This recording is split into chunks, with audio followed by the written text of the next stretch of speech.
नमस्कार मित्रों, आदर्श शिक्षण संस्थान जोधपुर के YouTube चैनल पर आप सबका हार्दिक स्वागत एवं अभिनंदन। आज हम कक्षा अष्टमी के गणित विषय के अंदर प्रश्नावली दूसरी, जिसके अंदर हम 2.2 में पिछले वीडियो के भाग में हमने प्रश्न संख्या 7 तक कर चुके हैं।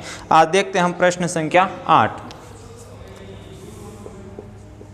तो 8वां प्रश्न है, 3 लगातार पूर्णांक को बढ़ते क्रम में लेकर उन्हें 2, 3, 4 से गुणा करके योग फल प्राप्त हमें 74 प्राप्त होता है। तो तीनों पूर्णांक ज्ञात कीजिए।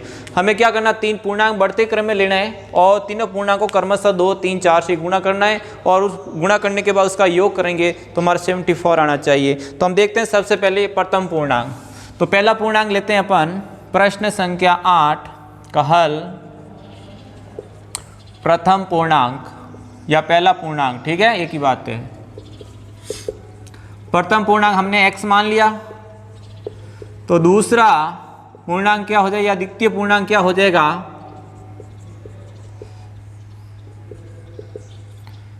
बढ़ते क्रम में x + 1 हो जाएगा। तीसरा पूर्णांक क्या हो जाएगा, x + 2 हो जाएगा। अब प्रश्न अनुसार क्या कह रहा है, प्रश्न अनुसार कह रहा है इन तीनों को क्रमशः गुणा करना है 2 से, 3 से और 4 से, और इन तीनों का योग भी 74 होना चाहिए, ठीक है। तो ये हो गया 2x, ये हो गया 3 का x से गुणा किया 3x, 3 का 1 से गुणा किया 3 प्लस 4 का x से गुणा किया 4x, 4 का 2 से गुणा किया 8 बराबर 74। समझ में आ गया। उसके बाद में जो चर हैं जुड़ जाएंगे, 2x, 3x और 4x, 4 और 3 7, 7 और 2, 7 और 2 कितने हो गए 9x, ठीक है। उसके बाद में ये 8 और 3 कितने हो गए 11 बराबर में 74। तो यहाँ क्या हो गया 9x बराबर 74 - 11, तो ये 9x बराबर ये कितने बच गए 63, और तो ये कितने हो जाएंगे x बराबर 63/9, तो ये इसका मान आ जाएगा 7। तो हमारा जो x माना है वो 7 आ गया। तो हमने x को क्या माना है, प्रथम पूर्णांक, पहला पूर्णांक। तो पहला पूर्णांक क्या हो गया हमारा, x बराबर 7। फिर दूसरा पूर्णांक क्या हो गया, तो हमारा दूसरा पूर्णांक हो गया x + 1, मतलब 7 + 1 बराबर 8। उसके बाद में तीसरा पूर्णांक, तो तीसरा पूर्णांक क्या हो गया हमारा, x + 2 बराबर 7 + 2, तो कितने हो गए 9। इस प्रकार 7, 8, 9 ये हमारे 3 पूर्णांक हो गए, ठीक है। तो ये हमारा प्रश्न संख्या हो गया 8। तो आप इसका स्क्रीनशॉट ले सकते हैं या पॉज करके कॉपी में उतार सकते हैं। अब देखते हैं हम प्रश्न संख्या 9। 9वां प्रश्न है, राहुल और हारून की वर्तमान आयु में अनुपात 5:7 है। 4 माह पश्चात उनकी आयु का योग 56 वर्ष हो जाता है, तो वर्तमान आयु क्या होगी। राहुल और हारून 2 है, तो उन दोनों की आयु का अनुपात दे रखा है, तो लिखेंगे राहुल तथा हारून की वर्तमान आयु का अनुपात क्या हो गया, अनुपात है हमारा 5:7, 5:7। तो ये हमारे इसके अनुपात हो गए। अब क्या कह रहा है, तो हम एक चर अनुपात मान लेते हैं। माना चर अनुपात क्यों मानेंगे, क्योंकि हमें कोई भी अनुपात दे रखा होता है, उस अनुपात को हम किसके रूप में, मान के रूप में चाहिए, तो हम उसको किसी एक चर अनुपात से गुणा करते हैं। तो माना चर अनुपात क्या हो जाएगा, तो चर अनुपात x मान ले, तो हो जाएगा राहुल की आयु, राहुल की वर्तमान आयु, वर्तमान आयु क्या हो जाएगा 5x, चर को अनुपात से गुणा कर लेंगे तो ये वर्ष में हो जाएगी। उसके बाद में हारून की वर्तमान आयु क्या हो जाएगी? 7x वर्ष। अब कह रहा है 4 वर्ष बाद उनकी आयु का योग क्या हो जाएगा? उनकी आयु का योग 4 वर्ष बाद 56 वर्ष हो जाएगी। तो यहाँ लिखेंगे 4 वर्ष बाद राहुल की आयु। तो 4 वर्ष बाद जो भी वर्तमान आयु होगी उसके अंदर 4 वर्ष जुड़ जाएंगे। समझ में आया? तो इसी प्रकार 4 वर्ष बाद हारून की आयु कितनी हो जाएगी? 7x + 4 वर्ष। अब प्रश्न कह रहा है 4 वर्ष बाद इन दोनों आयु का योग कितना होगा? 56 वर्ष। तो प्रश्नानुसार क्या हो जाएगा? 5x + 4 7x + 4 बराबर 56 वर्ष ही है ना प्रश्न के अंदर? 56 वर्ष हो जाएगा। अब चर राशि को जोड़ लेते हैं। 5 और 7 12x हो गए। तो ये हमारे हो गए 12x + 8 बराबर 56। तो ये हो जाएगा 12x बराबर 56 में से 8 गए तो पीछे कितने बच गए? 48। तो बराबर x का मान हो गया 48/12। तो क्या हो गया? x बराबर 4 हो गया। हमारा चर अनुपात कितना गया? 4। प्रश्न पूछा है उसकी वर्तमान आयु क्या होगी, मतलब इस राहुल और हारून की वर्तमान आयु बतानी है। तो हम यहाँ क्या लिखेंगे? यहाँ लिखेंगे राहुल की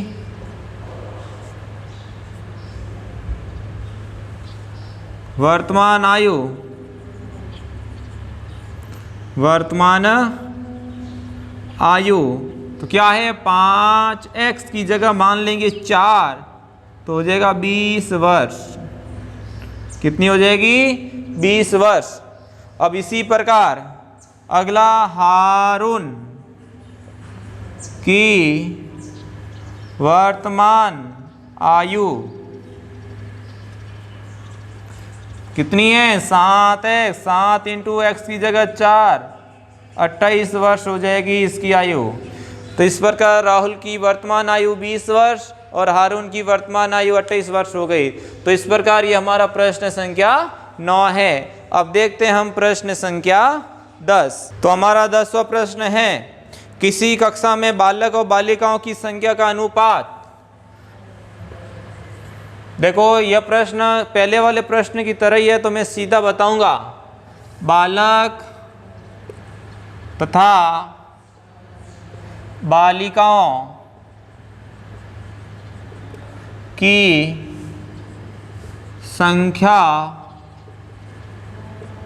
संख्याओं का अनुपात कितना दे रखा है? ये अनुपात दे रखा है 7:5। अनुपात भी सेम है, उल्टे हैं। अब हम क्या करेंगे? माना चर अनुपात। एक चर अनुपात मान लेंगे। क्या मानेंगे? x। तो बताओ बालकों की संख्या कितनी हो जाएगी? बालकों की संख्या अनुपात को चर से गुणा कर लेते हैं तो ये 7x हो जाएगी। बालिकाओं की संख्या, तो बालिकाओं की संख्या कितनी हो जाएगी? तो बालिकाओं की संख्या हो जाएगी 5x। अब प्रश्न क्या कह रहा है आगे? यदि बालकों की संख्या बालिकाओं की संख्या से 8 अधिक हैं, क्या बोला है? बालकों की संख्या कितनी है? बालिकाओं की संख्या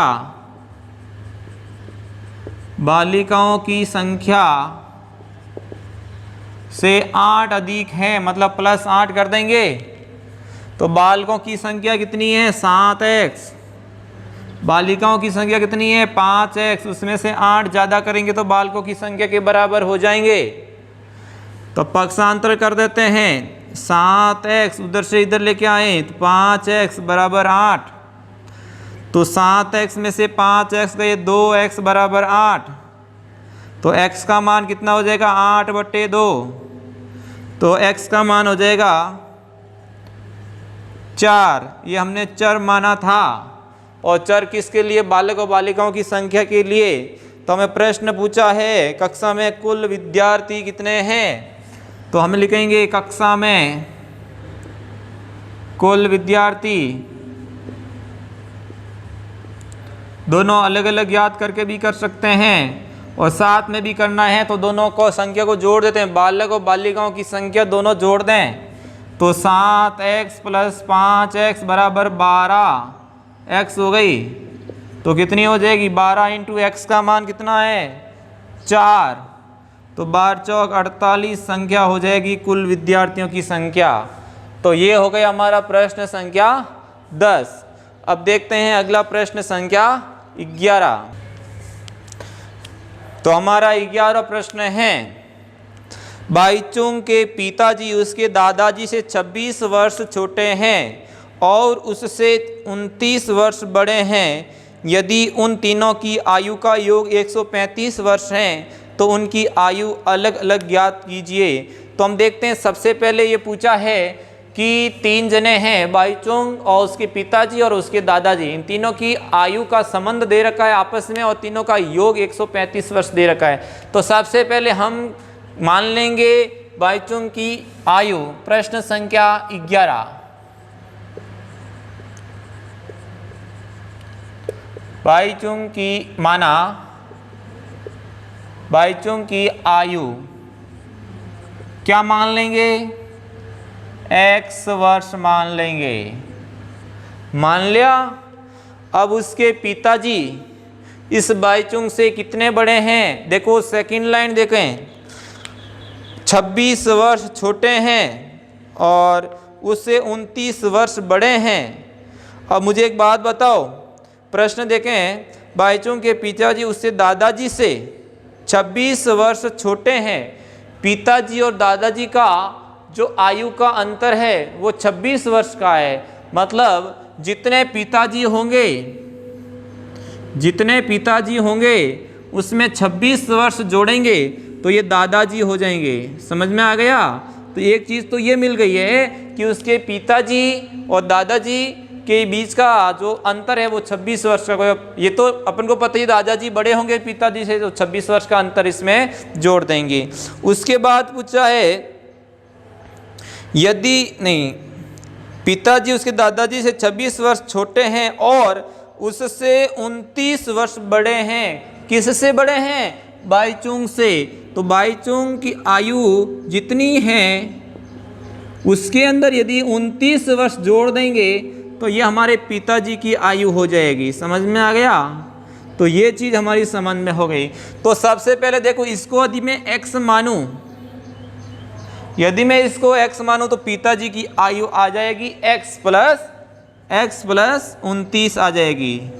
समझ में आ गया? और पिताजी की आयु की जगह मैं रख दूंगा 29, x प्लस 29, और जैसे ही x प्लस 29 रखूंगा तो ये टोटल किसकी आयु हो जाएगी? दादाजी की। और फिर हम तीनों को क्या जोड़ देंगे? इसका योग कर लेंगे। तो ये हमारा योग होने के बाद में तो कैसे बनेगा, देखो इसको समझे वापस। तो सबसे पहले मैं बाईचुंग की आयु x वर्ष मान ली, तो पिताजी की आयु कितनी हो जाएगी बताएं? पिताजी की आयु दोनों के बीच में 29 वर्ष है। बोला ना, पिताजी बाईचुंग से 29 वर्ष बड़े हैं, तो जितना भी बाईचुंग होगा उसे 29 वर्ष जोड़ देंगे, वो हो जाएगा इसका पिताजी की आयु। अब उसके बाद दादाजी की आयु कितनी है देखें। दादाजी की आयु, पिताजी की आयु से 26 वर्ष बड़े हैं दादाजी, तो दादाजी की आयु कितनी हो जाएगी? पिताजी 26 वर्ष छोटे हैं, ऐसा प्रश्न लिखा हुआ, तो हम दादाजी को 26 वर्ष बड़े कर सकते हैं ना। तो ये तो हो गई उसके पिताजी की, उसके अंदर 26 वर्ष जोड़ेंगे तो ये उसके दादाजी की आयु हो जाएगी। इस प्रकार इसका योग कितना हो जाएगा? x प्लस 56 वर्ष, ऐसा ही होगा ना? नहीं, 55। ठीक है, तो x प्लस 55 वर्ष हो गए दादाजी की। अब प्रश्न अनुसार तीनों की कुल प्रश्नानुसार कुल आयु कितनी है? 135 वर्ष। तो कुल आयु 135 वर्ष है।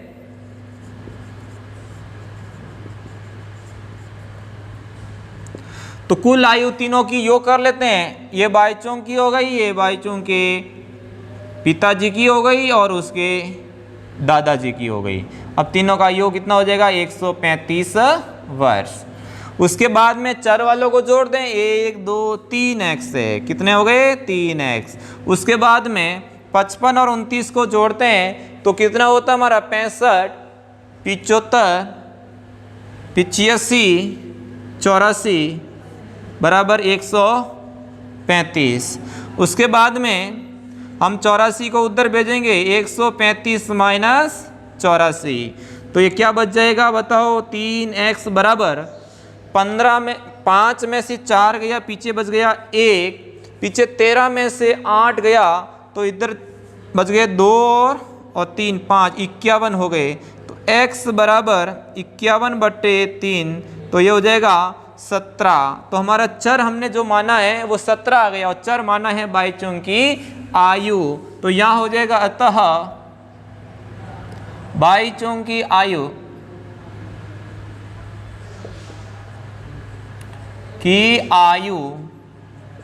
कितनी है? x बराबर 17 वर्ष का हो गया वो। उसके बाद में उसके पिताजी की आयु,